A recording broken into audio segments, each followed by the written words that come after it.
Welcome. Uh, my name is Matt Croasmun.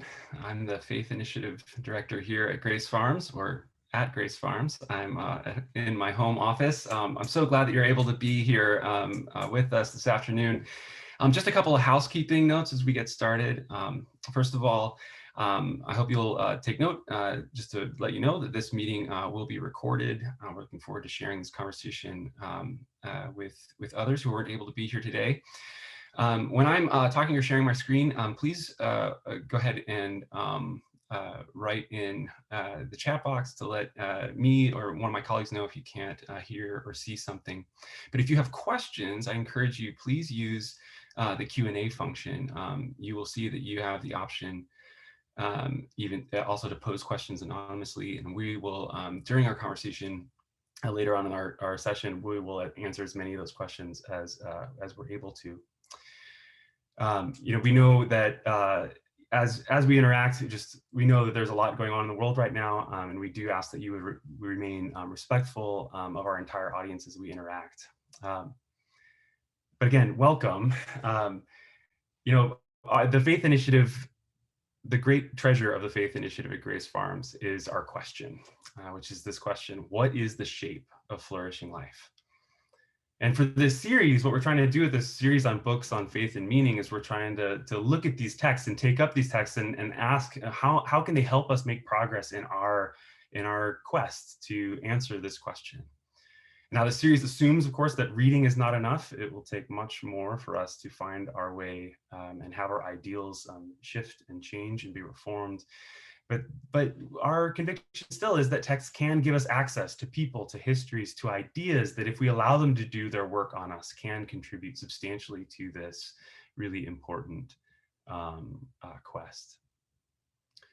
So today we have Willie James Jennings' latest book, After Whiteness, An Education in Belonging. And we're fortunate to have Professor Jennings himself with us today. I will introduce him formally in just a moment. First, let me say just a few words about his book. This is a book about theological education. And as someone who has inhabited that world in various capacities for, I realize now, 17 years, I was in tears on multiple occasions as I read. As a former dean and much in-demand consultant for academic institutions, Professor Jennings has tremendous insights into the real heart matters of what happens every day in classrooms across the country. But what he says has implications that reach far beyond those theological classrooms and extends to ideals that hold sway in all of our educational institutions, sacred or secular, public or private. And beyond education, Professor Jennings is pointing at deep distortions in the ways that we think about leadership, the ways that we think about what it means to be mature, what it means to be responsible, what it means to flourish as human beings in our world. All too often centered around visions of self-sufficient white masculinity, visions that attract us and draw us away from genuine modes of human belonging, draws us away from lives truly worthy of our humanity. And those ideas have taken up residence not just in our institutions, but in our hearts, hence some of the tears. But my tears weren't just tears of mourning, but quite often tears of longing for the beautiful life of mutual belonging that Professor Jennings holds out for us in this work. Longing for the life that self-sufficient white masculinity renders dangerous or makes it appear dangerous and undesirable. But as I read, I felt like I was beginning maybe to see beyond the veil, and I was moved to tears by this invitation to a new way of life, of deep connection. So as I said, we're fortunate to have Professor Jennings here with us today. He is Associate Professor of Systematic Theology and Africana Studies at Yale Divinity School. Writing in the areas of liberation theologies, cultural identities, and anthropology, Jennings has authored more than 40 scholarly essays and nearly 24 reviews, as well as essays on academic administration and pieces for religion dispatches. Professor Jennings is also an ordained Baptist minister and has served as interim pastor for several North Carolina churches. He is in high demand as a speaker and is widely recognized as a major figure in theological education across North America. His 2010 book, The Christian Imagination, Theology and the Origins of Race, won the Grawemeyer Award in Religion, the largest prize for theological work in North America. All that said, it is my honor to welcome Professor Willie James Jennings. As we begin our session today, he's agreed to kick us off with sharing some of what his concerns were, what his hopes or goals were as he was writing the book. So thank you, Willie, for joining us today. Well, thank you, man. I'm so glad to be here with you. And thank you for that wonderful introduction. I very much appreciate it.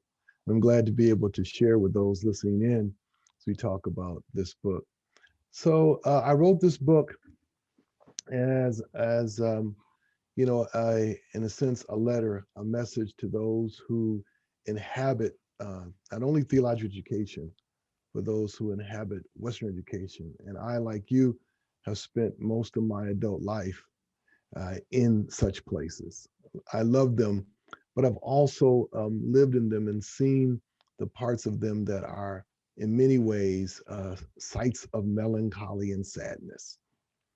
And so in this book, I was trying to articulate what so many people sense, what so many people feel, what so many people intuit, but really haven't been able to articulate in the ways that capture what's at stake.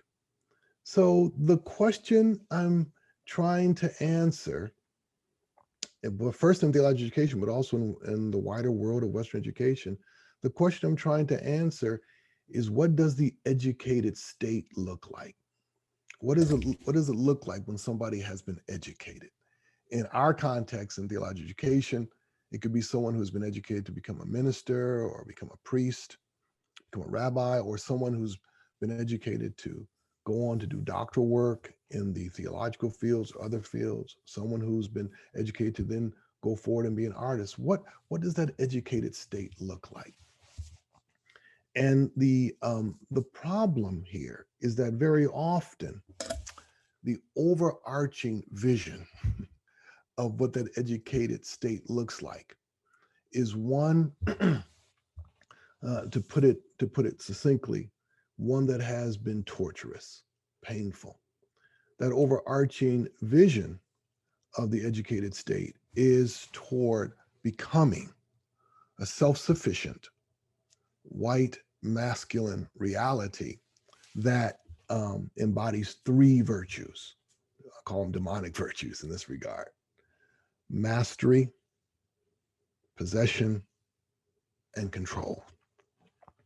And the book is trying to bring people into the trail of tears and the sight of pain that so many people feel as they're moving through their education, no matter what they're trying to become, and they're sensing that they're being contorted to become something by disposition, by manner, by mood, by intellectual display that is not only painful, but in a way killing something in them, destroying something in them on the way to becoming this. And so in the book, what I want to do is to offer an alternative vision, one that's obviously rooted not only in the Christian story, but rooted primarily in what makes the Christian story come to be. And that is this man from Nazareth, Jesus of Nazareth, and his incredible desire, let's call it even his calling, to gather a crowd. And it is Jesus and the crowd that becomes the image I want people to have of what the educated state should look like. And what does that translate into? It translates into the ability and the desire cultivated through one's education to gather people together, to create realities of belonging, and to do so in ways that cut across boundaries and borders, just like Jesus did. People who would not want to be near each other under any circumstance are there because there's something from this guy that they see and that they want. And so enemies are drawn together, strangers are drawn together, friends are drawn together to see each other in a new reality of their need. And so I posed the question as I was thinking through this book, what would it mean that no matter what you're being trained to be, what would it mean if the overarching characteristic that we see in you and see through your work, it's not that you show mastery or control or possession or some kind of self-sufficiency, this kind of white masculine intellectual form, but what you show is that you're able to gather people together who would not in any way, shape, or form want to be together. You are a gatherer, and you create realities of belonging right at the site of your work.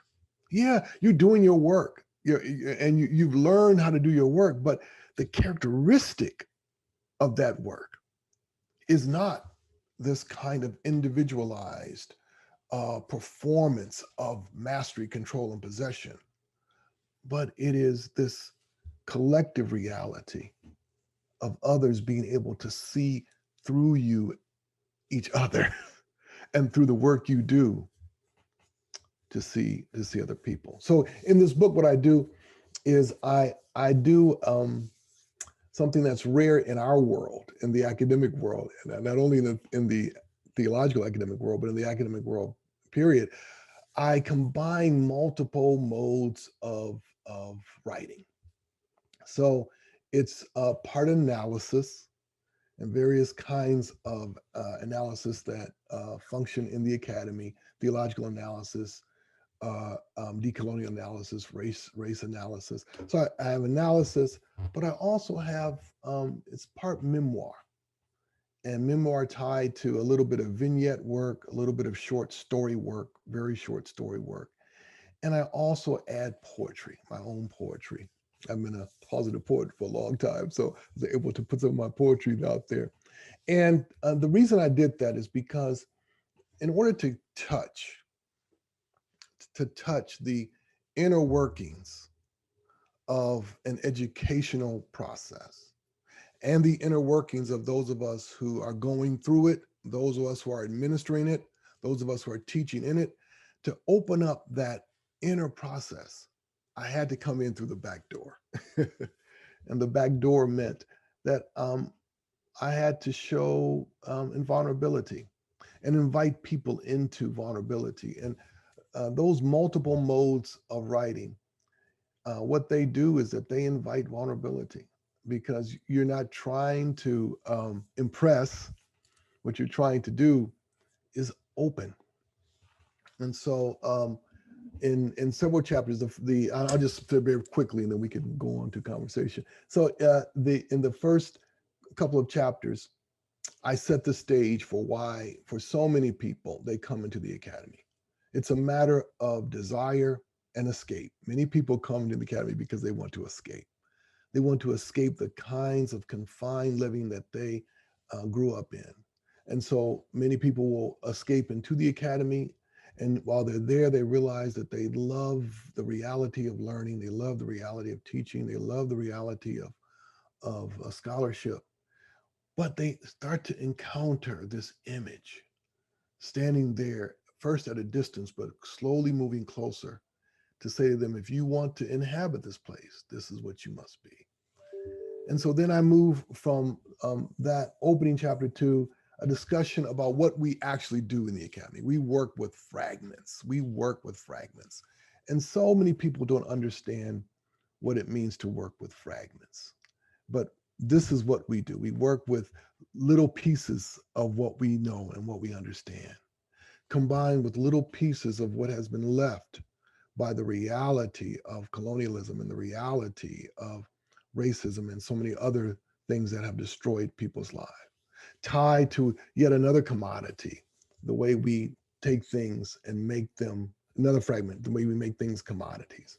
So in those first couple of chapters, that's what I'm doing. Then I turn to the matter of design. And so for the listeners, here I try to talk about not only educational design, but the designs of life that we step into in our education, that in many ways take us in directions that are not life-giving. Then I move from that to a chapter on how that works itself out in the way institutions work. that institutions are also shaped inside a design that's not healthy. And so many of us misunderstand what healthy institutional life looks like. The institutional life we've inherited, sorry, institutional life we've inherited often drives us toward not only unhealthy ways of operating, but drives those unhealthy ways into our own ways of being in the world. And then in the last couple of chapters, I turn to the inner life itself and the operations that take place not only inside of us as we are being educated and offering education, but the inner workings of an institution in that regard. And then finally, I end with a discussion of what it means to gather people together, so I can fill out the details of a life that is aimed at gathering. So it's a thick, very dense book that you will not realize how thick and dense it is until you finished it, because it reads very quickly. But my hope is that people will say, I have to go back and think about what he just said there.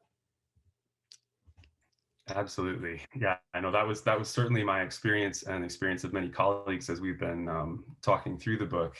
It takes several passes, and well, it repays certainly several passes, and yeah, and that mode of those multiple different those different sort of writing styles, right? I think you're trying to sort of engage the whole person by engaging in some ways these different sorts of writing styles that help us. Not maybe do what we do when we pick up a book, especially when we pick up an academic book, which is bracket some huge part of ourselves, right, and bring the whole self into the conversation. And it takes some strong signaling to actually sort of break those expectations for us, which you're doing with some of these genre decisions. You're sort of changing the genre every page or two. That was the challenge, because as you know, in the academy, we have learned, and it's not just the Theological Academy, it's the Western Academy, we've learned how to hide behind our words. And so the challenge is though I know many people, that's the mode they move into right away when they have a text, right away when they enter a conversation, basically how they can continue to stay safe while they're engaging in the conversation. My goal was to get in beside and say to them, you don't need to do that with this. This book is not here to hurt you or to evaluate you. This book is here to come alongside to help you think about what education ought to be and what an educated state ought to look But like. there is a sort of diagnostic moment in the book, or these diagnostic moments that come again and again. Often, I found for me, they were as you were telling those stories, right? You say you're not sharing anybody's secrets, but you're sharing the meaning of all sorts of secrets as you sort of tell, change names, protect identities, etc. But you tell these real stories, right, of how sort of where people are running up against this self-sufficient white masculine ideal. I wonder if you could help us. This is maybe one of the most important aspects of the book for me was that sort of diagnostic moment of trying to take some stock. Where have I gotten sucked into this sort of self-sufficient white masculinity? So I wonder if you can invite us. I mean, you gave us those three sort of demonic virtues, but how can we tell that we've got sucked into this self-sufficient white masculinity? What are the sort of signs that we as individuals or institutions that we participate in have? And I tried throughout the book, as you know, man, to try to slowly help people see that without, sometimes you have to help people see it slowly so it doesn't shock their system, traumatize them, they realize, oh my God, I have all of these symptoms. But what I tried to do was to show where it shows up. So for so many, there's a melancholy, there's a deep sadness that moves through as they're going through their education, and they're not sure why they feel this, as though there's something dying, something's being concealed slowly but carefully, like something alive is being bricked behind a wall, and they're not sure what it is. And then there is the reality of this unrelenting self-evaluation that starts to get louder and louder the longer you're in the academy, where you are, there's this glaring light that you start to turn on yourself, or that you feel is turned on you, and that glaring light starts to call into question everything that you say, everything that you think, and you start to live into that glaring evaluative light. And so there's this intense reality of evaluation that people unleash on themselves, and then turn around and unleash on the world, and then those outside turn back and unleash it back. And so it's this shared sick currency of this exaggerated evaluation of everything, and it starts to drain out of people the joy of not knowing. And this is a crucial sign. That's for so many people, to not know is a site of shame. It's a site of fear. It's a site of dread. It's a site of anguish, because if I don't know, then people will think I'm inappropriate to this space because I don't know. And so the joy of not knowing, which brought us into education, that joy is taken from us. And not knowing is then interpreted as a weakness. What? You don't know that? the third, the third sign that you see, and I show it throughout almost all the chapters, is that there is this intense growing individualism. Now, and here we have to understand, I mean, so many people talk about individualism and the problem of individualism, but here we have to have some precision in seeing what's really at stake here. So, what the Western Academy does is that it banishes belonging as a crucial part of intellectual life, of intellectual formation, of intellectual work. Belonging is a category that doesn't belong as we're thinking about the shaping of a mind, the shaping of a thinking. And what that does, because belonging is banished, it builds into us this insidious individualism that works itself like a cancer down to our bones, and shapes the way in which we understand the intellectual life, the way we understand what it means to offer critique, the way we understand what it means to lay out my thoughts. We are postured in a way that it's us against those who would not think like us, or where it's us against those who would oppose what I'm about to say. And it's a terrible way from which to think. The lone intellectual sitting there in the corner smoking his pipe, sitting there in the corner smoking her cigarette as she thinks thoughts that others would not dare think. I mean, I'm being a little facetious there, but the truth of the matter is there's a very serious problem of individualism in the way we conceive the intellectual life. There is the reality of solitude, but solitude is a good if solitude is understood as the moment in which the many is working itself through the one, so that even in solitude I am not alone. But we're not talking about solitude. What we're talking about is an individualism that robs us of the true site for intellectual formation. That is, to think inside of and to think toward belonging. So these are some of the signs, but the way it works itself out um, in actual lives, and in the stories I try to tell, the way it works itself out in actual lives shows up in everywhere. It shows up in the way a master's student or an undergraduate student is treated if English is their second language, and they come into a class and the professor treats them like they're stupid because their English isn't quite what it's supposed to be, and then the pain they live with because of that. It shows up in a young faculty who steps into the classroom and She's about to offer her first lecture, and every word she says is challenged by the class because they're questioning whether she is intelligent enough to be in front of them.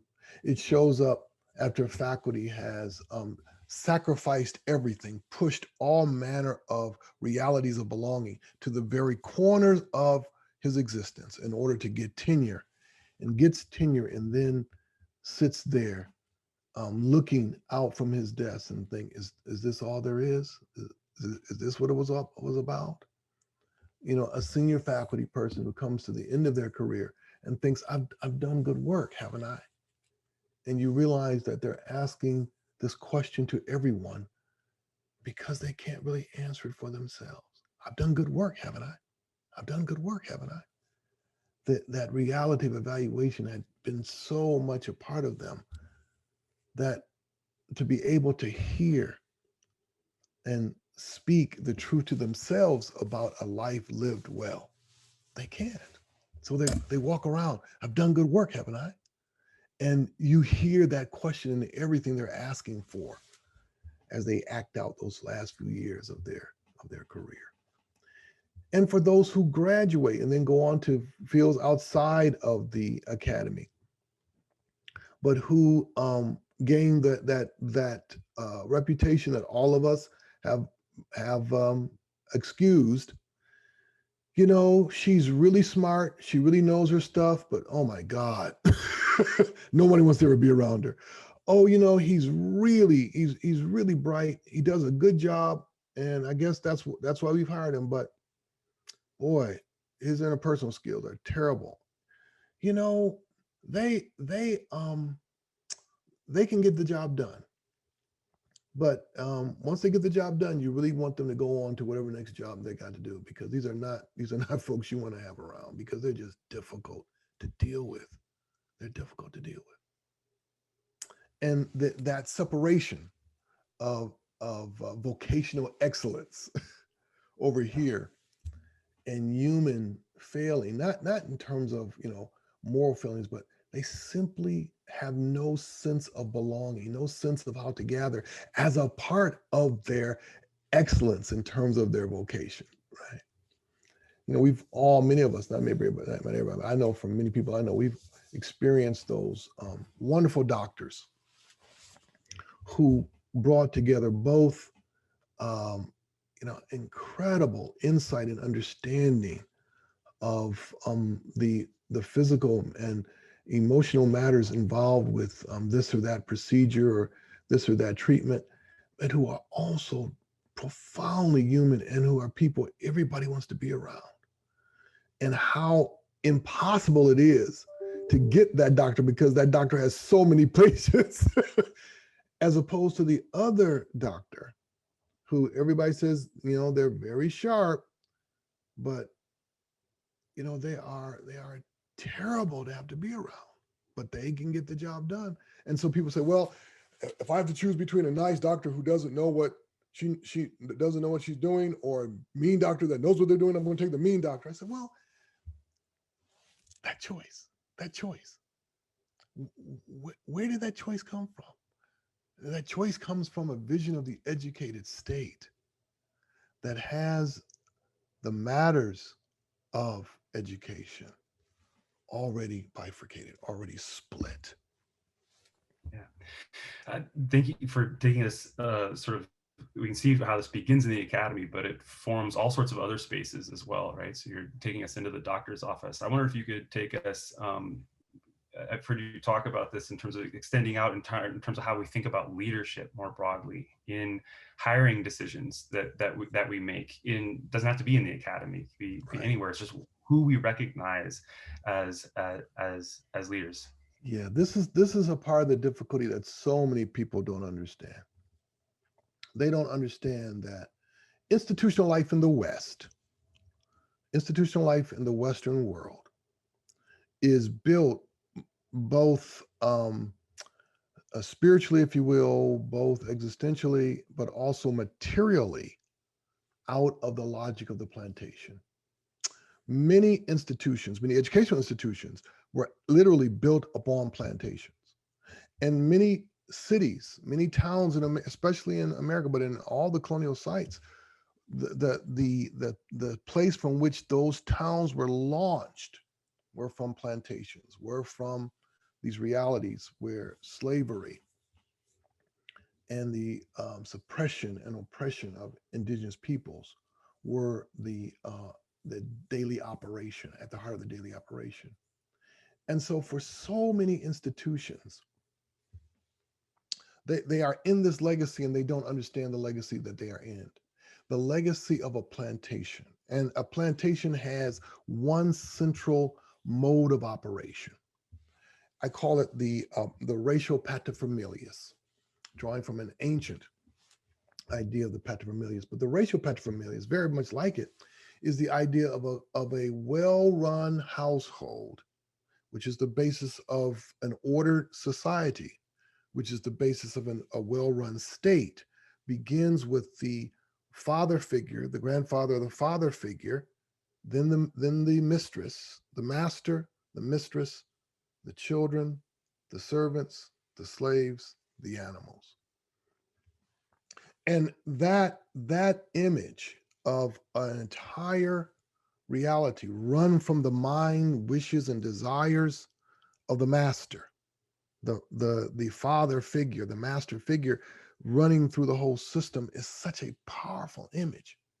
And so in terms of educational institutions, what that meant is that most educational institutions began with one fundamental aspiration, one fundamental desire, man. And that was the father,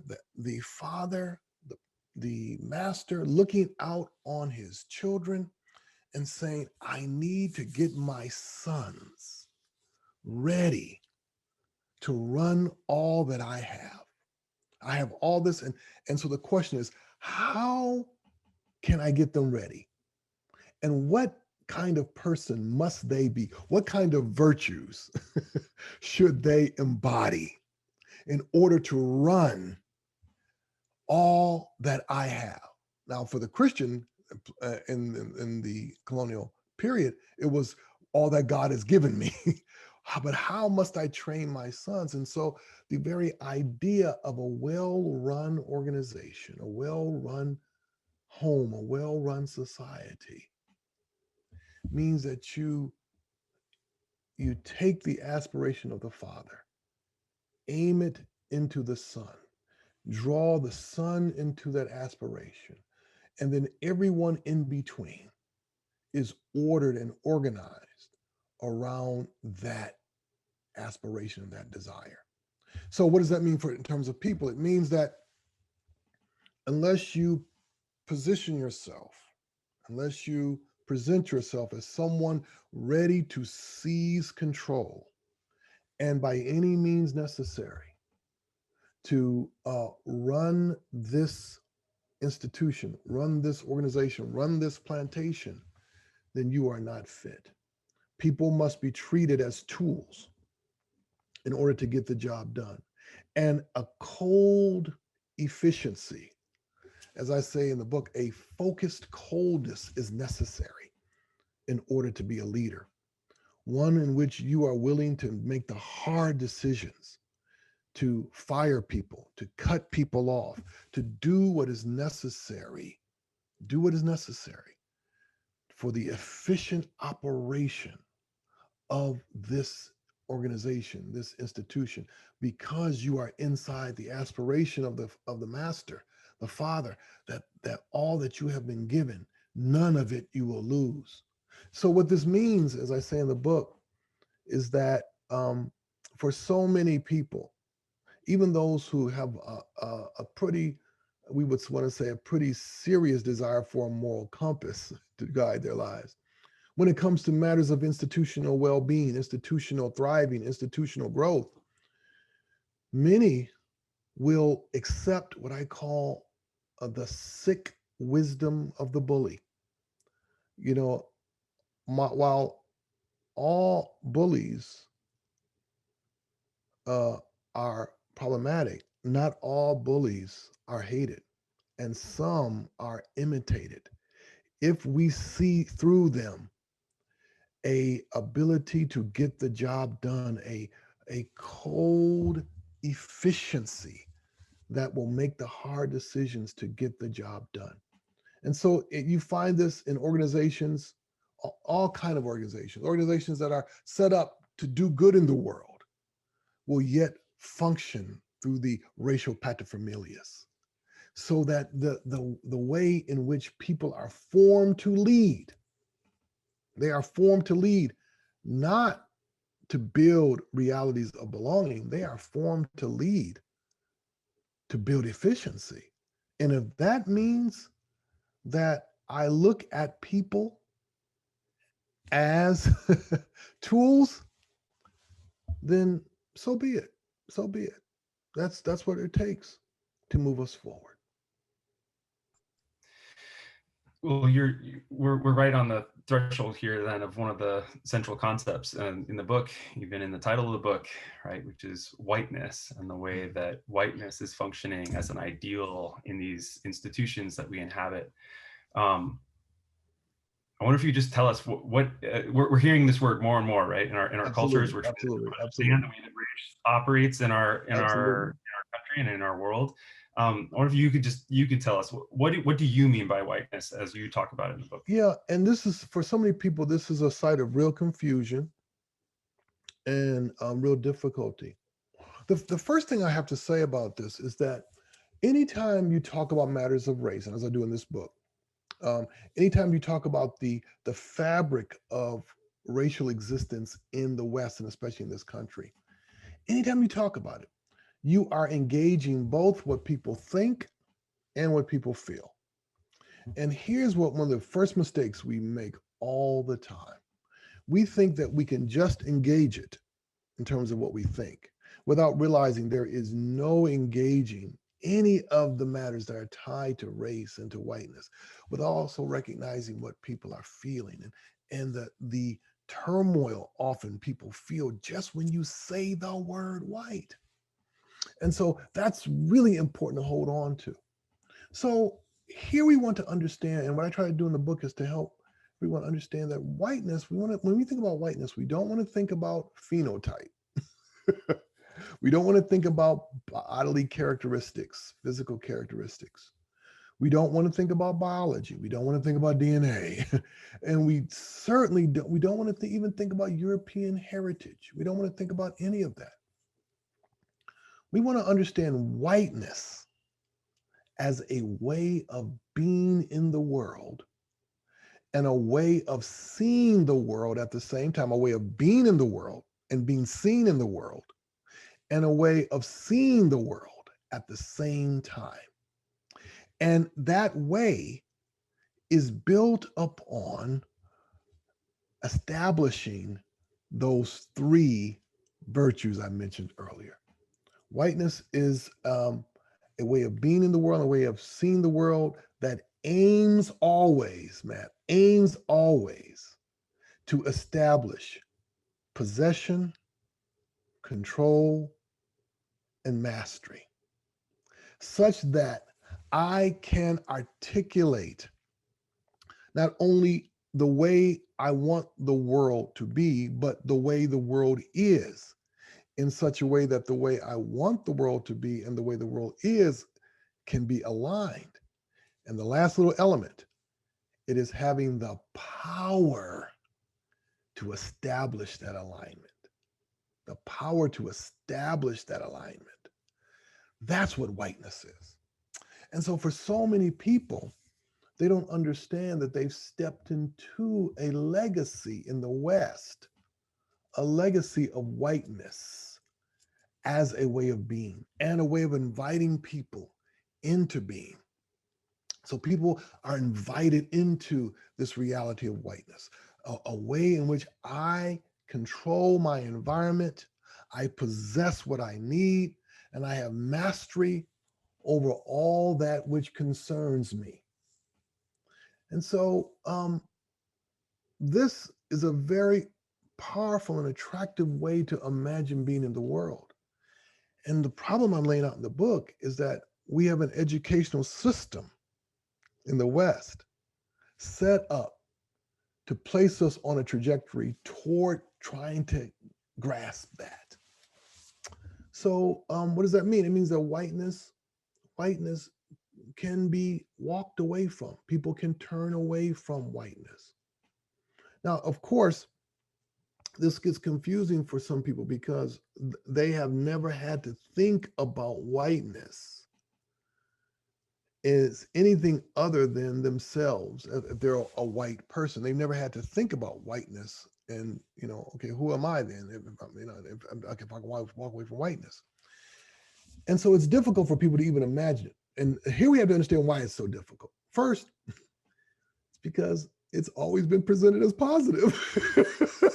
If something's always been presented as positive, why in the world would I want to walk away from what my parents and their grandparents sought so hard to achieve, to strip themselves of their immigrant past, to strip themselves of other designations and be simply seen as white? Why would I want to walk away from that? It's always positive.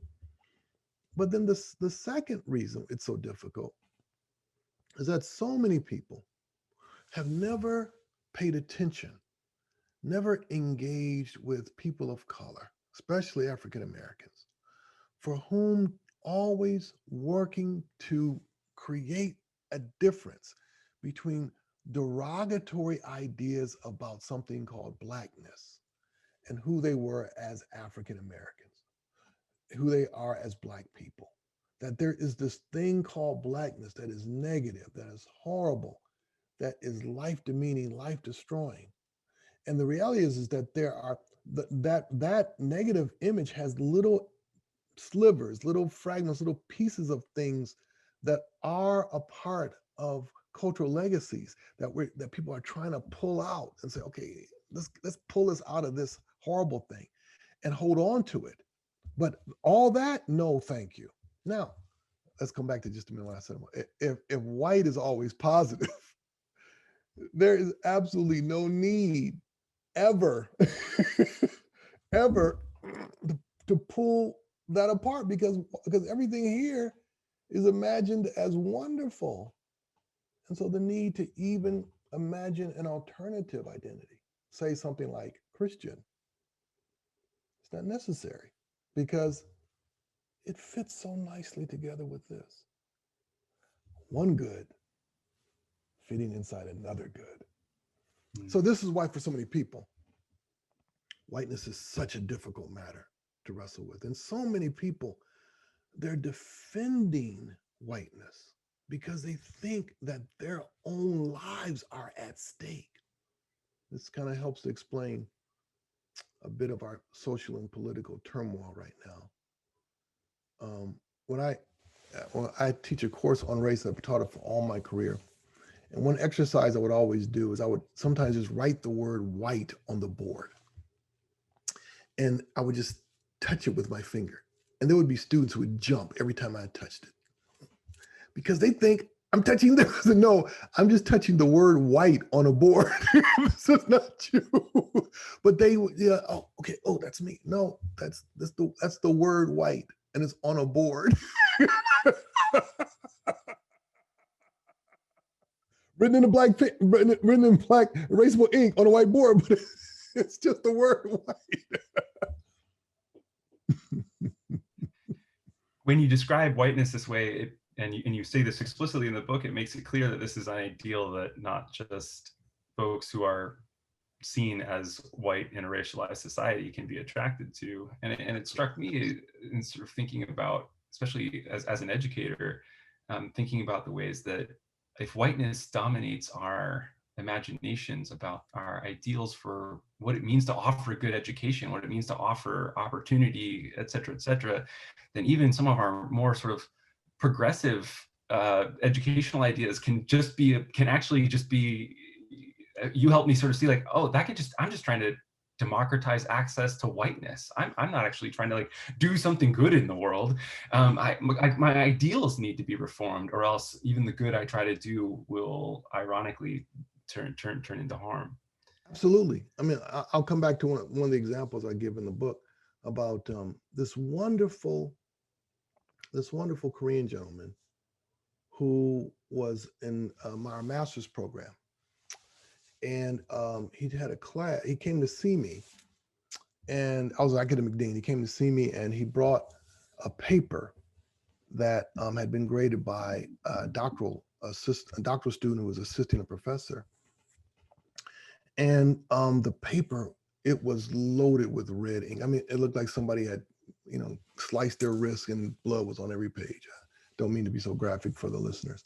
Um, but it had all these marks. And he came and he came. The reason he was coming to me is he was coming because he was asking if I would be willing to supply a tutor for him to increase his comfort in English. But the way he conversed in English was fine. I read through the comments of the professor. I mean, the comments of the grad student, the assistant, and there were a few mistakes, but nothing meriting the kind of comments he was making all through this student's paper.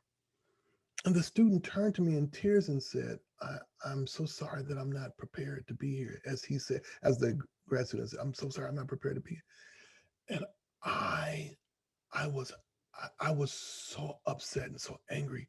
First thing I did was I said to him, I apologize to you. Apologize to you for this, because this is not the way we do things. Now, this was a man who spoke 5 languages. He spoke 5 languages. He was a mature man. He had been a business executive. I mean, this was a mature man coming to do theological education. But the irony of it, Matt, was that the professor and the grad student were seen as some of our most progressive people, our most deeply concerned about diversity, so deeply concerned about helping people. They were the ones doing this. And the reality is that there were, as I say in the book, there were other things going on inside of them at the time. But the reality is that they unleashed this this exaggerated evaluative power on this student. And it turned the student's educational experience from one of promised joy to torture. I just have to get through it now. I just have to get through it now. And that's the sadness for so many people, that they don't understand, whether they consider themselves progressive or not. They don't understand often the sorrow they're creating in the way in which they're doing their work. Now, of course, I'm not obviously I'm not against grading, and I'm not against good writing, but that was not what was on the table. What was on the table is a student's life, and a student's joy in learning, and a student's freedom, even the freedom to make mistakes and not know, and not be treated as though you are inappropriate to the space. And yet in moments like that, we get this sense that, I should say so many times, when you were writing about the racial paterfamilias, I don't want to take our time here, but I will tell you sometime, Willie, about an exchange I had with my neighbor about my patio, in which I realized, as you say in the book, that for the racial paterfamilias, his property is an extension of his body. And anyway, there are moments in which, and this is part of what you're helping unveil, I think, for the reader. There are these moments when we come to realize that we are not maybe as free as we thought. We exist within systems that are sort of, I've thought about this quite a bit in terms of Paul's language in Romans, and he talks about the way that sin operates, and it's sort of, it's this, it's this personal power, but it's also this social reality, and I think of it largely as a sort of a social reality that sort of takes up residence in your own mind, sort of like forms your psychology in particular ways.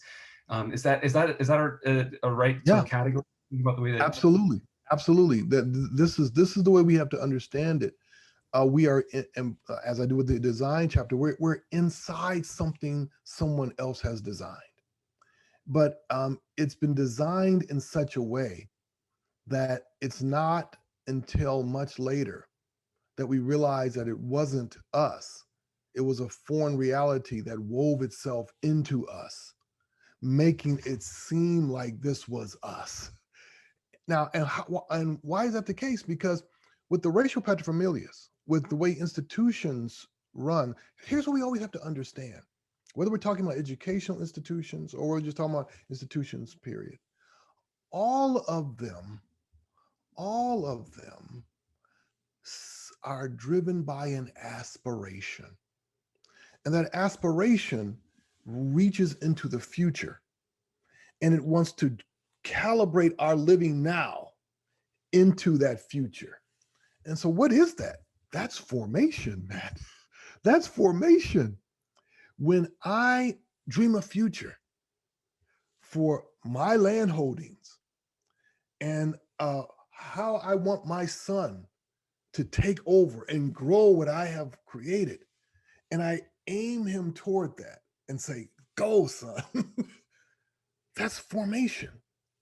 And so all institutions, they can be far removed from their college, high school, graduate school educational realities. They are yet an education. All institutions are yet an education because that aspiration has not, in many cases, has never been thought through. What is the aspiration? That man lurks. That man lurks behind. He is the aspiration standing there, but you can't really see him because he's there. And what is it? The aspiration is that at the end of the day, I will show myself and show this institution to be run by a self-sufficient white man who embodies these virtues. And in fact, the institution itself will show forth itself like that man, self-sufficient, never veering too far in terms of greed or need, self-sufficient, always clear-eyed in the face of whatever it encounters, never overturned by chaos, self-sufficient, always able to see the future that must be no matter what is going on, and able to marshal control, able to possess what it needs to possess, and it's aiming for mastery of its market share, of its goals, but it's going to, the institution itself is going to be that man. And of course, me as the leader, I will be that man. Even if I'm a woman, I will be that man. And so this is this is where we have a lot of work to do, because for so many people, as I said earlier, there's a melancholy they have when they walk into their place of employment. There's a melancholy they have as they're going through their educational process. There's a sadness they sense, but I can't really put my finger on what it is about this place that I hate so much. I mean, I'm doing the work, but there's something about this place I hate so much. What is it? And often what it is, it's him. It's him standing over there, beckoning everybody in this operation toward himself. For taking up residence in my own mind. Yeah. Right. Yeah. Right. Yeah. Right. And thank you for, I should say, we've sort of integrated some of the questions that have been coming in as we've had our conversation. So thank you to those who've been submitting them. I want to, as I said in my introduction, what I found most compelling in this text is your vision of mutual belonging. One of our initiatives here, alongside the faith initiative and the arts initiative and the justice initiative and the nature initiative, is our community initiative. And I get a sense that in this book, we're only really getting a taste of what you really have in mind. So I just wonder, could you describe for us a community of genuine mutual belonging, or could you describe for us lives of mutual belonging? Yeah. I'd love to have us leave with that longing in our mind. So especially in the last chapter, what I try to do is to paint an alternative picture. So the alternative picture is one where I seek the gathering. I seek by my life to draw people together, not in service to me, but I seek to draw people together so that together they would see one another.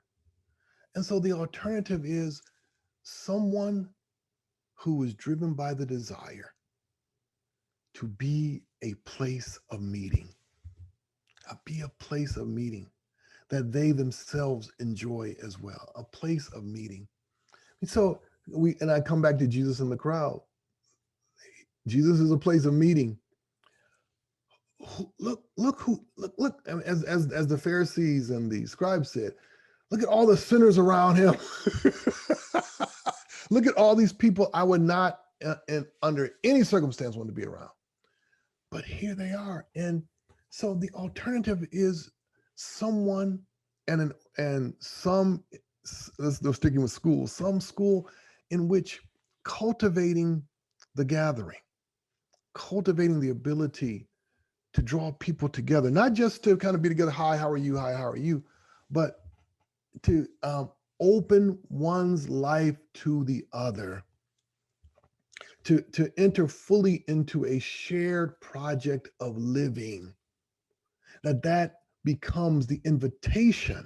That becomes the invitation that's always being echoed through your life.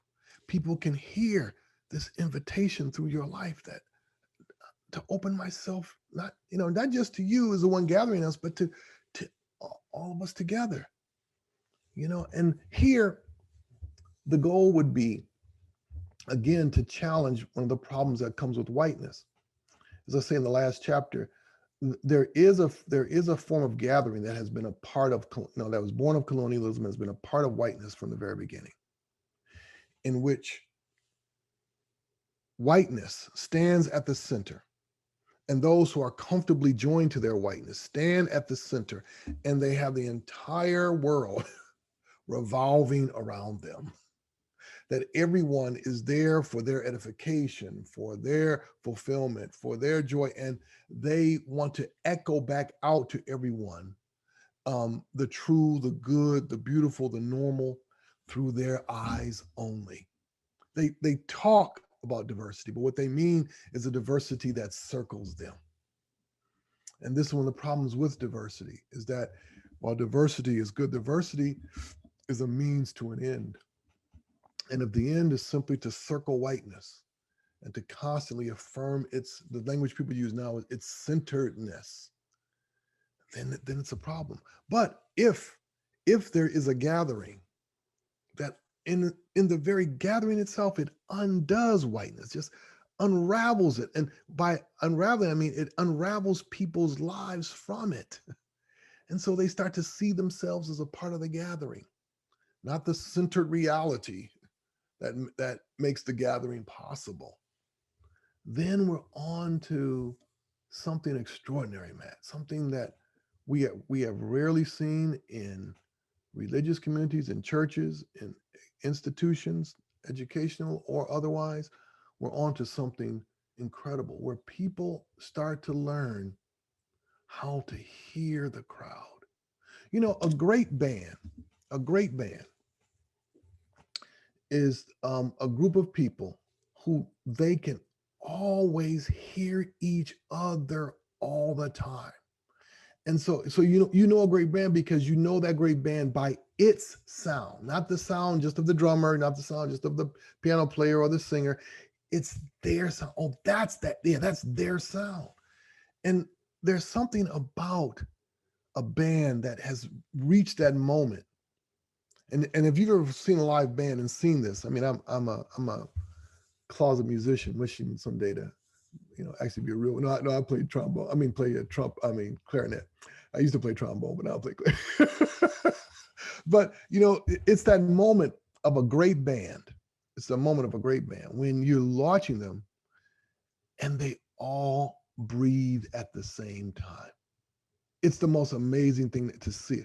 They're playing a song, and then the moment when there's a break, and they all do it. They're not looking at each other. They're not looking at each other at all. But they are so much one. They haven't lost themselves. They're still playing their separate instruments. They're playing, but they are literally breathing together. And and when the song has to hit an emphasis, and the guitar player leans this way, everybody, without even looking at the guitar player, they lean.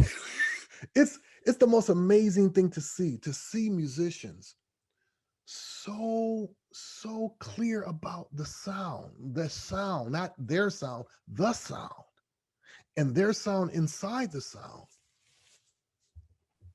That's to me, that's what makes the music live on forever. This is why I can listen to something that was recorded in the 70s or the 60s or the 50s, and it sounds like it's right now, because they are literally in the gathering. Now, let's bring that to the intellectual work we do. Let's bring that to the kind of communities that we want to be a part of. And let's bring that to the kind of work we want to do, that we want to create always the sound that is inside many sounds that we can all hear. I can hear myself. I never lose my own voice. I can hear myself as I can hear others. I don't hear them echoing me. I hear them. Well, Willie, thank you so much.